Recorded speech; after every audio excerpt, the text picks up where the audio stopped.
Today, I'm gonna show you the keys to winning more speed ups at net. As you try to move towards the 4.0 plus level, speed ups become a huge part of the game.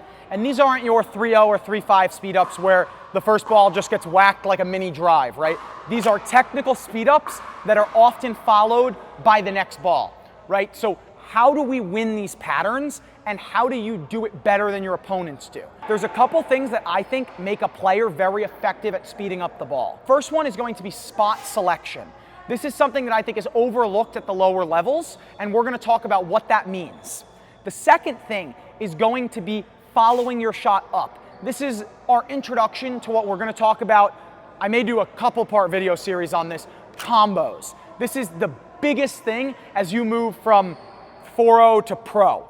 Combos are the number one thing. It's the thing Brandon and I spent hours today practicing. So that's the second thing. And the third thing pairs with the second thing, which is body positioning. What I mean by body positioning is you may pick a good spot and follow your shot up, but if your feet aren't in the right place and you're not in the right stance, even if you follow up that shot, you're not gonna be in a winning position. Using all three of these together is what makes a player elite at speeding up and winning those patterns. So that first key, right? Spot selection. So today, we're not gonna get too deep into what are the speed up spots. We're gonna talk in a more general sense. That deserves its own video, and I'm going to give it that. Today, what we're really focused on in the general sense is picking spots. So in the beginning, like when I coach my mom and her friends, they say they just are hitting the ball. And that's a common theme, right? You get a dead ball or a ball out of the air and we just whack it. That is not a strategy that wins at the higher level because your opponents are going to cover certain spots. So instead, we need to be choosing our location. And for you right now, I'm less worried about if they're the right spots. I want you to get comfortable picking spots. So as you go to hit that ball, before you even hit, you go, okay, I'm going right hip, right shoulder, right at their chest, whatever. This is going to be important for our follow-up and our combos. Because if you don't know where you're hitting the ball, you don't know what the right body positioning or shot to follow up is going to be. So really getting comfortable picking where you're going to hit the ball. There's a couple ways I think make this really easy. The first way is going to be literally saying it in your head. This is something I did in the beginning. I no longer have to do this, but for a long time I'd be like, okay, this one's going right hip, right hip, right hip. And then as I hit it, I know and my eyes follow. The second one is going to be using rules. If you struggle with that, like you're somebody who can't kind of follow through and pick that location during the point, then for practice, when you're doing rec play or even in a tournament, go, okay, the first speed up I have this game is going to go to this spot. That way you practice kind of discipline. That discipline is going to be really important when we're talking about body positioning, follow up, and then eventually combos. So if you can work on picking your spots, and every time you speed up, you start to speed up where your mind knows the ball is going to go, that is going to be huge for your growth as a player. Thank you everyone for coming back for another video. It means a lot to me. If you can, hit that subscribe button if you haven't, and let me know in the comments what you want to see next time. So in this video, I'm going to do a larger demo section all at the end. So if any of these things you don't want to watch, I do recommend watching them, but if you don't want to, you can skip to that demo section. Why is because I don't really want you to watch the demos without getting an understanding of all three of these keys. So we're going to jump into the second key with that. The second key is going to be following up your shot. So again, I'm not going to dive into the combo aspect of the triangles and all the different stuff. We will get into that another time. But following your ball with your paddle is going to be what we're talking about today.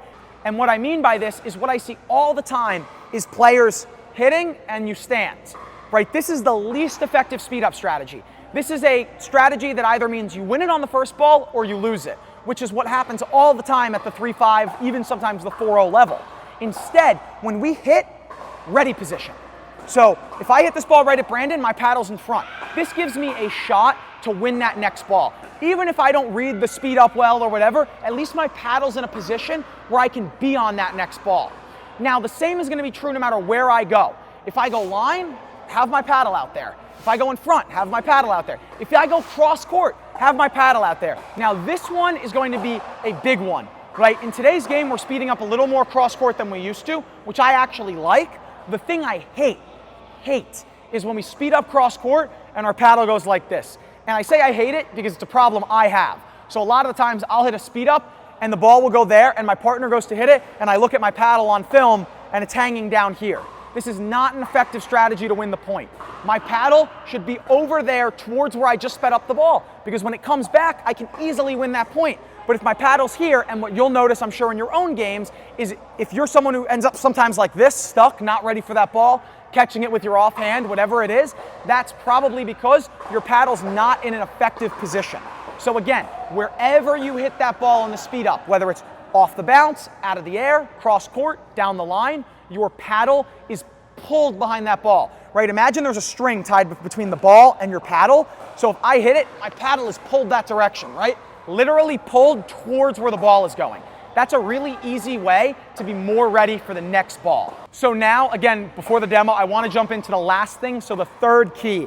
Now this one is definitely a little bit of a higher level concept. If you can do the first two, you will probably be successful at the 3-5, maybe even the 4-0 level. But if you want to keep progressing, this one is important. Body positioning.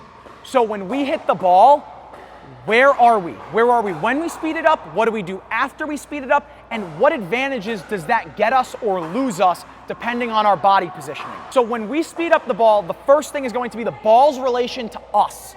So one of the biggest problems is going to be the ball not being in front of us. So what I see a lot of is when we get uncomfortable, right, we speed up from here. This is an immediate no-go. Imagine there's a wall even with my body. If the ball hits the wall, cannot be sped up. Any ball that crosses this plane, we do not speed up, ever. No exceptions. There is no time to speed this ball up.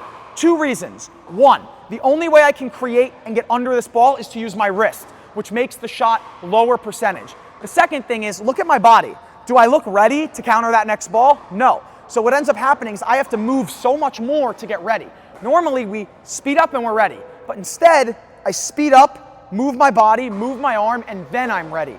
You don't have enough time to do that. So that's the first thing with the body positioning. The second thing is going to be our stance. So when we speed up out of the air, we're going to be in an open stance almost always. And what I mean by this is we're going to be on the line.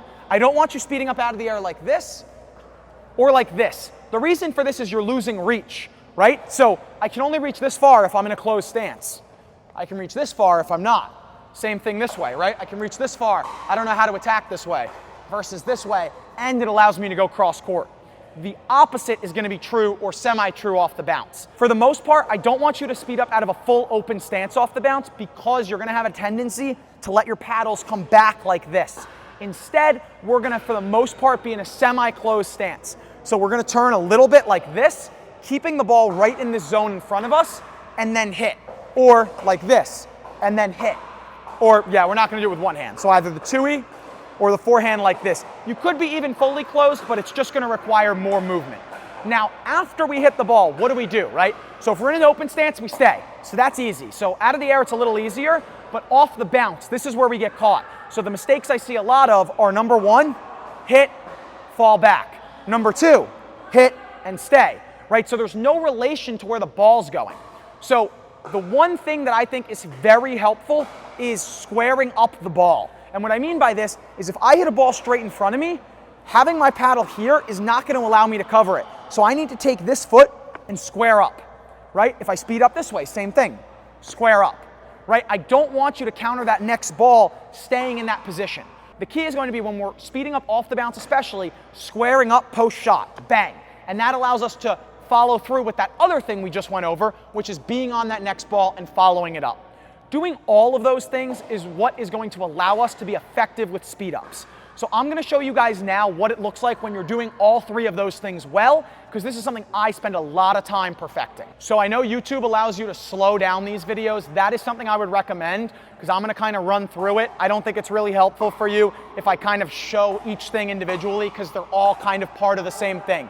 So again, I'm going to be trying to get the ball in front of me off the bounce, get in a semi-closed stance. Every time I hit, I'm trying to follow up that next ball, and I'm not going to be allowing the ball to get behind me. Every time, I promise you, I am thinking about where I'm hitting the ball. I don't have to say it to myself anymore, but before I hit, I'm like, this ball's going right hip. I'm never just coming out and taking a swing.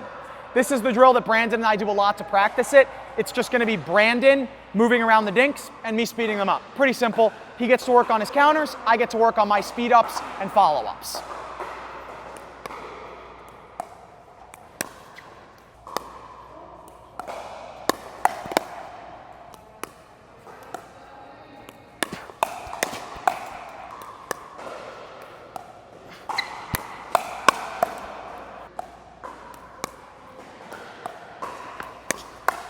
Too good.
So quick Richard recap here at the end. Again, the 3 things we want to focus on. Spot selection. Not that worried right now about what spots you pick, but be picking spots. The second thing is following your shot, right? With your paddle. Your paddle is getting pulled behind. You could see in those clips, I always try to do that. Maybe I'm not always doing it. I'm sure you guys will let me know in the comments, but I'm always trying to hit and get out in front on that next ball. It allows me to be ready. I try to never be like this.